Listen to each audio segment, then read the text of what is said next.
ما ينفعش خطيبتك او مراتك تقول لك النهارده يوم مميز في حياتنا بيفكرك بايه، تقول لها ما اعرفش. هتشوف اسرع طريق لعزرائيل. قول لها انا عارف بس مستنيكي تقولي.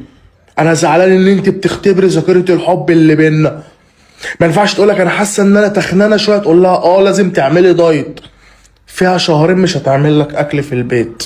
هتشوف بوزي 12 متر، قول لها ايه ده، انا حاسس ان انت عامله دايت من ورايا، انت ازاي خسيتي كده؟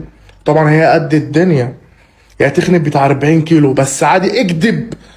ما ينفعش تقول لك ايه رايك في الميك اب بتاعك، تقول لها حلو بس حاسه اوفر. اوفر؟ لا ده هتفرجك على اوفر بقى ايه، محمد هاني لأسامة ابو علي بقى في نهائي افريقيا. هتشحنك هتصفرك. قول لها يا حبيبه قلبي كده قمر ومن غيره قمرين، اكدب علي عشان تعرف تعيش. ما ينفعش تقول لك ايه رايك في اللبس، البس الهودي ده ولا الهودي ده، فتختاروا واحد. ايه ده يعني التاني وحش عليها؟ يعني ذوقها في اللبس وحش؟ يعني هي ما بتعرفش تختار، ما بتعرفش تلبس؟ يعني هي ما جاتش؟ تشيل طينه. قول لها انا شايف ده جامد وده اجمد، وكده كده هم حلوين عشان انت اللي هتلبسيهم. لازم تكذب، لازم تعلي. انا خايف على مصلحتك وخايف على حالتك النفسيه. ما ينفعش